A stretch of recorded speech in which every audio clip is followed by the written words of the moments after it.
হয়েছে। ভোট গ্রহণ পদ্ধতি থেকে শুরু করে সবগুলো বিষয় ভালো মনে হয়েছে। তবে আমরা বারবার একটা বিষয়ে দাবি জানিয়েছিলাম যে কোনোভাবেই যেন মুছনীয় কালির ব্যবহার করা না হয়, কারণ এখানে সংখ্যা থেকে যায়। আমি মাত্র ভোট দিয়ে আসলাম, দেখেন এই যে কালিটা আমি মাত্র টান দিলাম, কালিটা টোটালি মুছে যাচ্ছে। তো আমরা বলেছিলাম যে একটা অমুছনীয় কালি যেন ব্যবহার করা হয়। তো আসলে বিশ্ববিদ্যালয় প্রশাসন আমাদেরকে তখন বলেছিলেন, নির্বাচন কমিশন, তারা একটা অমুছনীয় কালি ব্যবহার করবেন, কিন্তু আমরা লক্ষ্য করলাম যে মাত্র ভোট দিয়ে বের হয়ে আঙুল থেকে একটু চলে যাচ্ছে কালিগুলো। তো এখানে আমাদের অবশ্যই সংখ্যা আছে। আমি মনে করি যে আমাদের মতামতগুলো আসলে সেভাবে গ্রহণ করা আসলে হচ্ছে কিনা আদৌ, এই বিষয়টা আমি আসলে নির্বাচন কমিশনকে অবগত করতে চাই। আমরা অবশ্যই জানাবো এবং আপনাদের মাধ্যমে আমরা জানতে চাই শিক্ষার্থীদের অধিকার দাবি ছিল যে যেন অমুছনীয় কালি দেওয়া হয়, তারা কেন দেয়নি। এবং এই আপনার আরেকটা বিষয় দেখবেন যে যদি আমি বলতে যাই, আজকে ভোট গ্রহণের যে পদ্ধতি সেটা নিঃসন্দেহে অনেক বড় একটা আয়োজন, কিন্তু এখানে খুবই ধীর গতিতে হচ্ছে।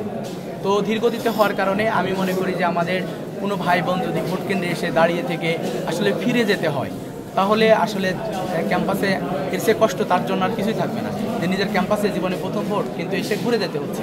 এই জায়গাটা যেন আমাদের প্রশাসন, নির্বাচন কমিশন তারা খুব ভালোভাবে আমলে নেন এবং কিভাবে ভোটগুলো দ্রুত গ্রহণ করা যায় এটা যেন বাস্তবায়ন করে। রনি ভাই, ছাত্র দলের ভিপি প্রার্থী উনিও কিন্তু একই অভিযোগ করেছেন অমুছনীয় কালির বিষয়টা।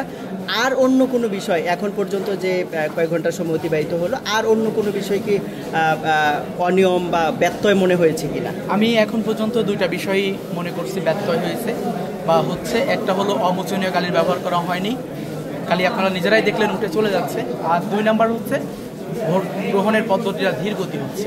এটা কিভাবে ওভারকাম করা যায় এটা যেন নির্বাচন কমিশন অবশ্যই যেন আমলে নেন। এবং আমরা মনে করি যে একটা বিশ্ববিদ্যালয়ে নির্বাচন, এই নির্বাচনের সবাই অনেক স্মার্ট, অসম্ভব মেধাবীদের একটা নির্বাচন।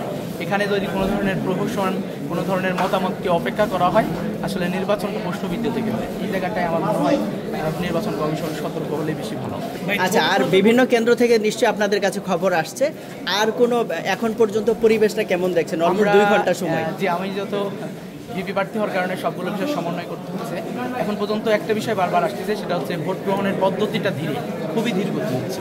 অনেকে দেখা যাচ্ছে যে আমাদের সমাজ বিজ্ঞানের দিকে আমরা শুনলাম যে একটা বুথে এখন পর্যন্ত 1 ঘন্টা প্রায় চলে যাচ্ছে, সেখানে ভোট পড়েছে 6-7টা, মানে খুবই ধীর গতি হচ্ছে।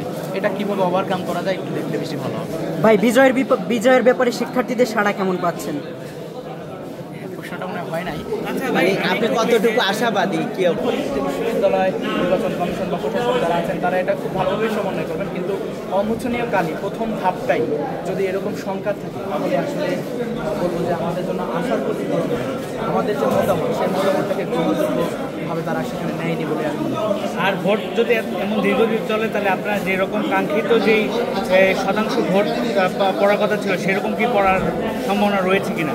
আসলে আমি বলতে চাই যে ভোট দিতে একজন স্টুডেন্ট চট্টগ্রাম বিশ্ববিদ্যালয়ে আসছে, তার ক্যাম্পাসে সে ফিরে যায় as like a one person. এটাও আমি মনে করি যে আমাদের বিশ্ববিদ্যালয়, নির্বাচন কমিশন, প্রশাসন তাদের জন্য চরম ব্যর্থতা। সবাই ভোট দিন, এটাই আমি চাই। রনি ভাই, একটু জানবো যে আপনারা তো ওই যে 1 বছরের 33 দফার একটা ইশতেহার দিয়েছেন, খুব সংক্ষেপে কয়েকটা অগ্রাধিকার, এবং সেটাতে 12 মাসের 33 সংস্কার এবং 9টি ফোকাস পয়েন্ট রেখেছি। আমাদের ক্যাম্পাসে যদি দেখেন সব যে কঠিন জায়গা সেটা হচ্ছে আবাসিক। বিশ্ববিদ্যালয় একেবারেই 1973 অনুযায়ী বিশ্ববিদ্যালয় সম্পূর্ণ আবাসিক একটা বিশ্ববিদ্যালয় হওয়ার কথা, কিন্তু এখন পর্যন্ত মাত্র 6,400 জন শিক্ষার্থী আবাসনে থাকেন, বাকি কিন্তু সবাই অনাবাসিক শিক্ষার্থী হিসেবে কাউন্ট করবেন। তো এখানে 22,000 শিক্ষার্থী কোনোভাবে থাকার সুযোগ নেই। আমরা এখানে কাজ করতে 22,000 শিক্ষার্থী, তার মধ্যে প্রায় 15,000ই শহরে থাকে। তাহলে শহর থেকে আসার জন্য যাতায়াত ব্যবস্থার উন্নয়ন দরকার। কিন্তু দেখবেন যে প্ল্যাটফর্ম আছে, আমাদের যেহেতু শাটল ঐতিহ্যবাহী, শাটলে আমাদের যাতায়াত করতে হয়, শিক্ষার্থীদের জন্য কোনো বাসের ব্যবস্থা নেই। তো সেখানে শাটলের বগি যতগুলো, আসলে আমাদের প্ল্যাটফর্মও তত বড় না, ছোট্ট একটা প্ল্যাটফর্ম, ঝুলে ঝুলে স্টুডেন্টরা উঠছে, সেখানে বহিরাগতরা ট্রেনের মধ্যে অবস্থান করে, এরপরে সেখানে ফ্যান নেই, সেখানে পর্যাপ্ত বসার সুযোগ নেই। এই যে ব্যাপারটা, আমার মনে হয় যে এই জায়গাটা আমার জন্য খুবই কষ্টের। এরপর আপনি হলগুলোতে